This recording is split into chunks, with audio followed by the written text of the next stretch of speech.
Right now, one community in Minnesota is being pushed into the national spotlight, not because of new laws, not because of court verdicts, but because of viral videos, arrests, and a narrative spreading very fast than facts.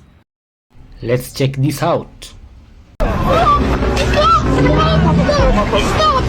An American teenager was taken by ICE agents right outside his own home, even after he calmly told them he could go inside and retrieve his ID to prove who he was. You heard that right. Not at the border, right in front of a residential house. In the video, the teen stays calm. He repeatedly explains that his identification is inside the home, just a few steps away. The agents refuse. They make it clear they are not going to verify his identity on the spot. Instead, they say, "We'll confirm it at headquarters." Moments later, the teenager is forced into an ICE vehicle. No warrant is shown, no specific charges are explained, no emergency or immediate threat is cited. And here's the most alarming part. He is a minor. As of now, ICE has not provided an official explanation for the video. But in Minneapolis, the incident has reignited public outrage over the limits of law enforcement power. If the government can detain someone first and figure out who they are later based only on suspicion,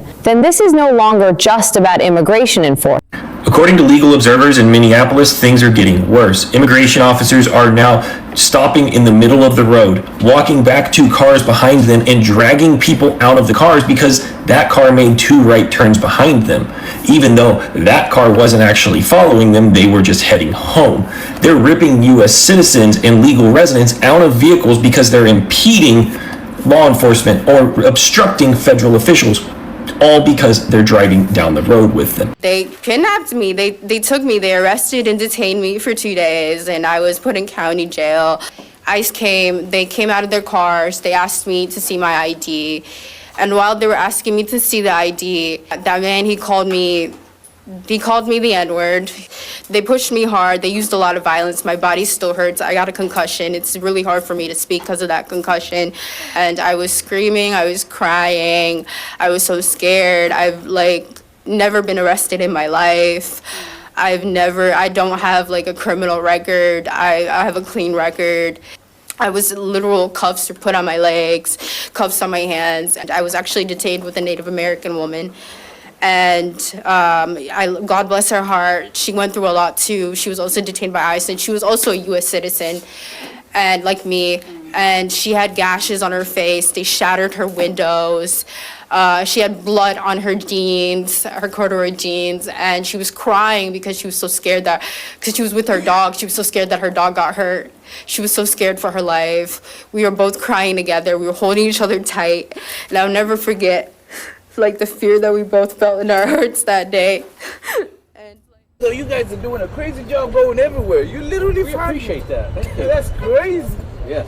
But the thing is, you just going off the wrong shit. You gotta find the criminals, man, not the people working. This is an Uber waiting lot. We're literally working. You know, I've been here since. Criminals doing Uber? Oh yeah. That's not how it works, brother. Maybe criminals are doing ICE. How about that? You know what I'm saying? You guys shooting up people, man. Somebody just got shot for what? Why did you guys shoot that lady? Answer me that. There's an officer today that shot a lady in the head, dude. Really? For what? I don't know why they do the head, man. You got all these stuff. You could have just got her, man. She's not gonna fly out of the country. Like an alien. Like an alien with a spaceship. With a spaceship. Yeah. Yeah, it is what it is, guys. What you guys want to do?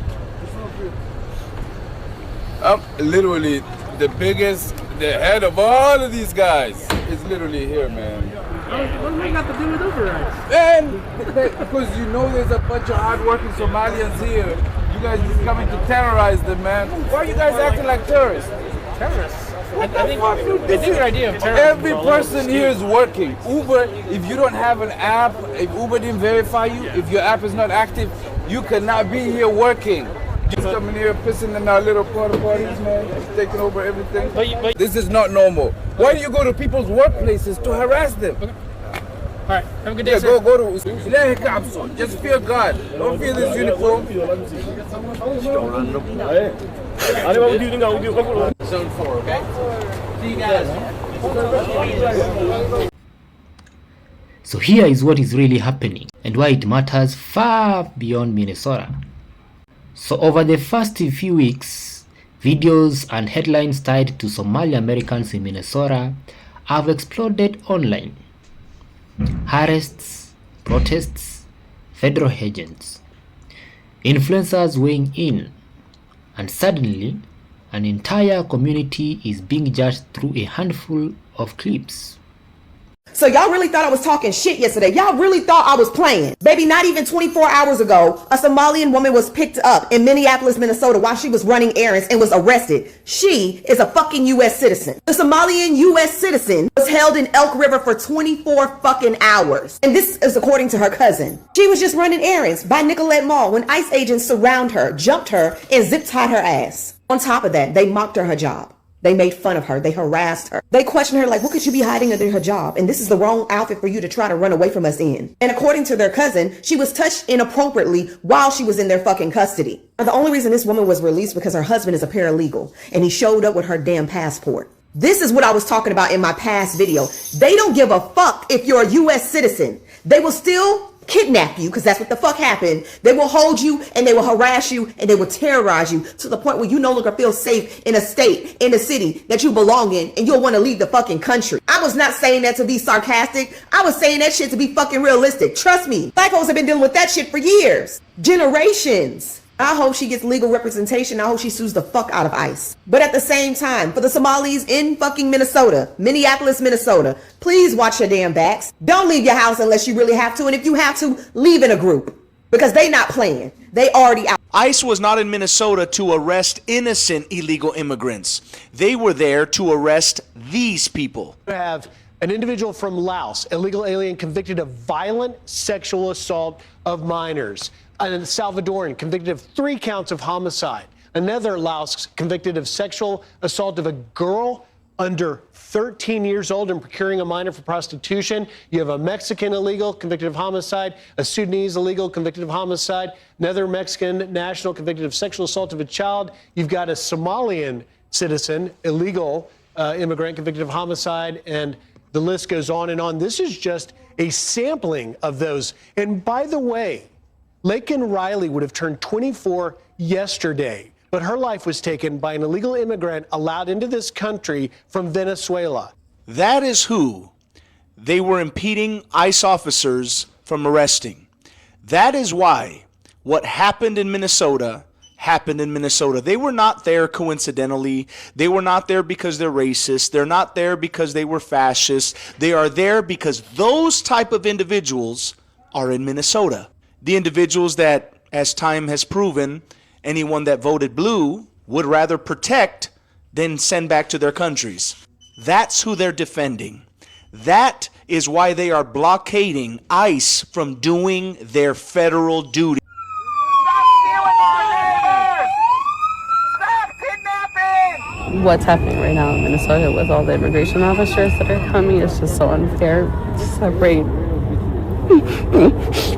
people from their loved ones.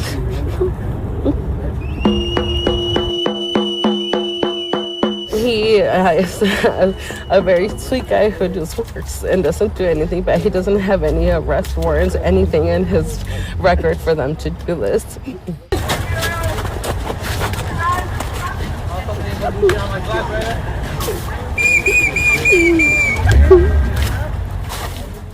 only 14. I'm only 14. 14. 14 and 15. 15? What's your 14, 15? What are your guys' names? LaShawn James and Trayshawn James. LaShawn James and Trayshawn James? Okay. See you. But ICE doesn't arrest American citizens, right?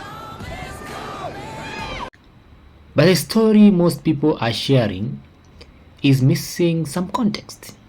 So what is actually happening? Federal authorities arrested multiple people in Minneapolis following clashes during protests tied to immigration enforcement. Some of those arrested were Somali American, including individuals who had already gone viral online. One clip, one phrase, one moment turned into a symbol and then into a political weapon. And once something goes viral, it stops being about what happened, start being about what people want it to mean.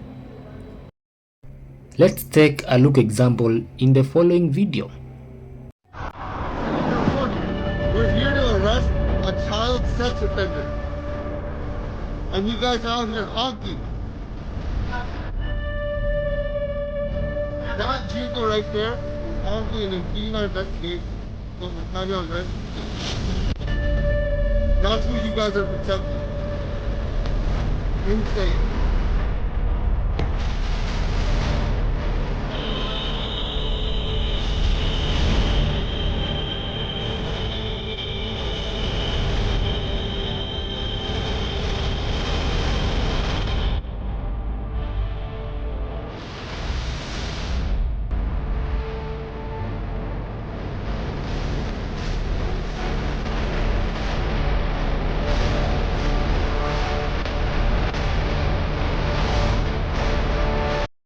You can see the officer is trying to explain what they are doing. Were it not recorded, no one would have believed and even understood what is really happening. So guys, social media doesn't wait for court records or verified timelines. It picks sides instantly. Videos were framed as proof of lawlessness, others framed them as proof of targeting. And suddenly, nuance disappeared. When outrage becomes content, accuracy becomes optional. So what is the bigger context here? So Minnesota has one of the largest Somali American populations, and many are citizens. Many are business owners, parents, and students. But when enforcement actions, protests, and viral allegations collide, entire communities feel the consequences. Not just the people on camera. This isn't just about arrests. It is about how quickly a narrative can turn neighbors into suspects. Guys, here we have two truths at once. So here is the uncomfortable part. Law enforcement can investigate wrongdoing and communities can be unfairly stereotyped at the same time. Those ideas don't cancel each other out, but social media treats them like they do. So why does this matter nationally? What is happening in Minnesota is a preview of how viral content shapes public opinion, a preview of how immigration debates spill into everyday lives, and a preview of how fast identity gets politicized. If this can happen to one community today, it can happen to another tomorrow. So guys, before sharing the next clip, ask what is missing. Before judging the next headline, ask who benefits. Because once a narrative goes viral, it is almost impossible to take it back. That is even when the truth finally catches up. So guys, thank you for watching to this end. And if you found this breakdown helpful, kindly consider subscribing and sharing this video. Also give your comments down there in the comment section and kindly keep it respectful. See you in the next video.